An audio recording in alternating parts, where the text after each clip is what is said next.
Welcome to Shelan's kitchen art. ഇന്ന് ഞാൻ പരിചയപ്പെടുത്തുന്നത് കോഴിപ്പിടിയാണ്.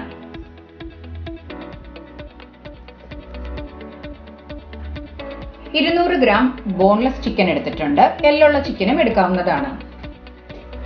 പാൻ ചൂടായിട്ടുണ്ട്. അതിലേക്ക് വെളിച്ചെണ്ണ ഒഴിക്കാം. 5 വെളുത്തുള്ളിയും ഒരു ചെറിയ കഷ്ണം ഇഞ്ചി ചതച്ചതും ചേർക്കാം. നന്നായിട്ട് ഒന്ന് സോട്ട് ചെയ്യാം. ഇപ്പൊ വെളുത്തുള്ളി ഇഞ്ചിയൊക്കെ നന്നായിട്ട് മുരിഞ്ഞു വന്നിട്ടുണ്ട്. അതിലേക്ക് 2 സവാള നീളത്തിൽ കനമുറഞ്ഞരിഞ്ഞതാണ് ചേർക്കാം. ആവശ്യത്തിന് ഉപ്പ്. നന്നായിട്ട് ഒന്ന് സോട്ട് ചെയ്യാം.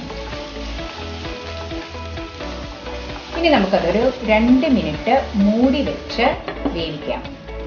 ഇപ്പൊ 2 മിനിറ്റ് കഴിഞ്ഞു. സവാള ഒന്ന് പകുതി വഴഞ്ഞു വന്നിട്ടുണ്ട്.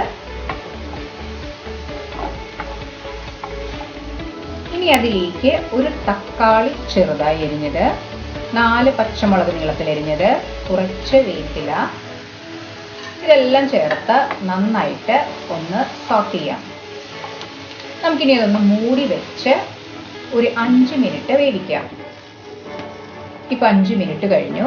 സവാളയും തക്കാളി വേപ്പില എല്ലാം നന്നായി വഴഞ്ഞു വന്നിട്ടുണ്ട്. അതിലേക്ക് 1 ടേബിൾ സ്പൂൺ മല്ലിപ്പൊടി, 1/4 ടേബിൾ സ്പൂൺ മഞ്ഞൾപ്പൊടി, 1/2 table spoon garam masala, 2 table spoon Kashmiri chilli powder. എരിവ് ഓരോരുത്തരുടെ ആവശ്യത്തിനനുസരിച്ച് കൂട്ടുകയും കുറയ്ക്കുകയൊക്കെ ചെയ്യാം.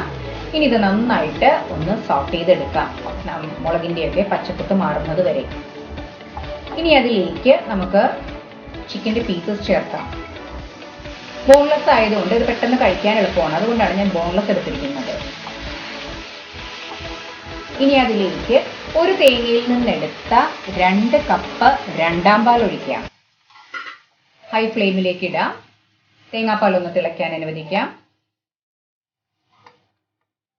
ഇപ്പൊ തേങ്ങാപ്പാൽ നന്നായി തിളച്ച് വന്നിട്ടുണ്ട്. ഇനി മൂടി വെച്ച് ഒരു 7 മിനിറ്റ് തൊട്ട് 10 മിനിറ്റ് വരെ വേവിക്കാം. ഇപ്പൊ നമ്മൾ ബോൺലെസ് ആയതുകൊണ്ട് പെട്ടെന്ന് തന്നെ വെന്ത് കിട്ടും. ഇപ്പൊ ഒരു 7 മിനിറ്റ് ആയപ്പോൾ തന്നെ ഏകദേശം വെന്തിട്ടുണ്ട്. അതിലേക്ക് 1 കപ്പ് തേങ്ങയുടെ ഒന്നാം പാൽ ഒഴിക്കാം. നമ്മൾ നേരത്തെ രണ്ടാം പാലാണ് ഒഴിച്ചിരുന്നത്. 1/2 ടേബിൾ സ്പൂൺ ഗരം മസാല ചേർക്കാം. ഒന്ന് തിളച്ചു കഴിഞ്ഞിട്ട് ഇനി നമുക്ക് ഗ്യാസ് ഓഫ് ചെയ്യാം. പാനിലേക്ക് 1/4 ഗ്ലാസ് വെള്ളം ഒഴിക്കാം. ആവശ്യത്തിന് ഉപ്പ് ചേർക്കാം. 1/2 ടേബിൾ സ്പൂൺ വെളിച്ചെണ്ണ ഒഴിക്കാം. നന്നായി ഒന്ന് തിളയ്ക്കാൻ അനുവദിക്കാം. ഇപ്പൊ വെള്ളം നന്നായിട്ട് തിളച്ചു വന്നിട്ടുണ്ട്. അതിലേക്ക് 1 ഗ്ലാസ് അരിപ്പൊടി ചേർക്കാം. പത്തിരി ഇടിയപ്പ പൊടിയാണ് ഞാൻ എടുത്തിരിക്കുന്നത്. നമ്മൾ ഏത് ഗ്ലാസ്സിലാണ് വെള്ളം വളർന്നിരിക്കുന്നത് ആ സെയിം ഗ്ലാസ്സിന് തന്നെയാണ് അരിപ്പൊടി എടുക്കേണ്ടത്. ലോ ഫ്ലെയിമിലിട്ട് നന്നായിട്ടൊന്ന് മിക്സ് ചെയ്യാം. ഗ്യാസ് ഓഫ് ചെയ്യാം. ഇനി നമുക്ക് 10 മിനിറ്റ് മൂടി വെക്കാം. ഇപ്പം അത്യാവശ്യം ചൂടുണ്ട്. ഇനി നമുക്കിത് നന്നായിട്ടൊന്ന് കുഴച്ചെടുക്കാം. കുറച്ച് വെള്ളം നനച്ച് പതുക്കെ നമുക്കിത് നന്നായിട്ട് നല്ല സോഫ്റ്റ് ആയിട്ട് കുഴച്ചെടുക്കണം.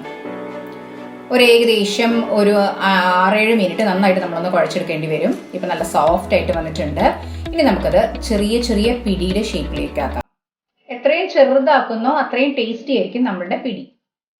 ഇനി നമുക്ക് എല്ലാം ഇതുപോലെ നമുക്ക് ഷേപ്പ് ചെയ്തെടുക്കണം. ഇപ്പം എല്ലാം ഷേപ്പ് ചെയ്തെടുത്തിട്ടുണ്ട്. പിടിയുടെ ഷേപ്പിലെടുത്തിട്ടുണ്ട്. ഇനി ഒരു സ്റ്റീമറിൽ നമുക്ക് വെച്ച് ഒരു 7 മിനിറ്റ് വേവിച്ചെടുക്കാം. ഇപ്പൊ ഏകദേശം ഒരു 7 മിനിറ്റ് കഴിഞ്ഞു. ഇപ്പൊ നമ്മളുടെ പിടി നന്നായി വെന്തിട്ടുണ്ട്. ഇനി നമുക്കത് മാറ്റി വെക്കാം. ഇനി നമ്മൾ ചിക്കൻ കറി നന്നായി വെന്ത് വന്നിട്ടുള്ളതിലേക്ക് ഈ പിടി നമുക്ക് ചേർത്ത് കൊടുക്കാം.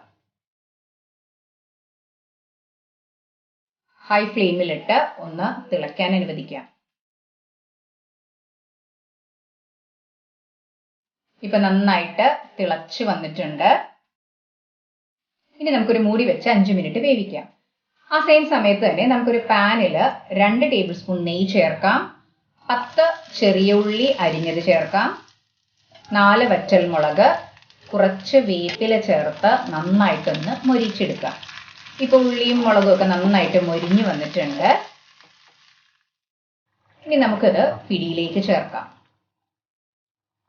ഇപ്പൊ 5 മിനിറ്റ് കഴിഞ്ഞപ്പോൾ തന്നെ ഇത് നല്ല തിക്കായിട്ട് വന്നിട്ടുണ്ട് നമ്മളുടെ പിടി. നമുക്ക് നല്ലൊരു ഫ്ലേവറാണ് കിട്ടുന്നത്. ആവശ്യമാണെന്ന് തോന്നുവാണെങ്കിൽ കുറച്ച് ഉപ്പ് ചേർക്കാം. നെയ്യിൽ നമ്മൾ ഉള്ളിയും വേപ്പിലയൊക്കെ ചേർത്തിട്ടിരിക്കുന്നതുകൊണ്ട് ഒരു പ്രത്യേക ഫ്ലേവറാണ് കിട്ടുന്നത്. കാണുമ്പോൾ തന്നെ അറിയാം, വളരെ ടേസ്റ്റി ആയിട്ടുള്ള ഡിഷാണിത്. കോഴിപ്പിടി നല്ല തിക്കായിട്ട് വന്നിട്ടുണ്ട്. ഇനി നമുക്ക് ഗ്യാസ് ഓഫ് ചെയ്യാം. ഇപ്പോൾ നമ്മളുടെ കോഴിപ്പിടി റെഡി ആയിട്ടുണ്ട്. എല്ലാവരും ട്രൈ ചെയ്ത് നോക്കുക. നിങ്ങൾക്ക് ഇഷ്ടപ്പെട്ടെങ്കിൽ ലൈക്ക് ചെയ്യാനും ഷെയർ ചെയ്യാനും സബ്സ്ക്രൈബ് ചെയ്യാനും സപ്പോർട്ട് ചെയ്യാനും മറക്കരുത്. തൊട്ടടുത്തുള്ള ബെല്ലൈക്കൺ പ്രസ് ചെയ്താലേ ഇനി ഞാൻ അടുത്തിടുന്ന വീഡിയോയുടെ നോട്ടിഫിക്കേഷൻ കിട്ടുകയുള്ളൂ. Thanks for watching my channel.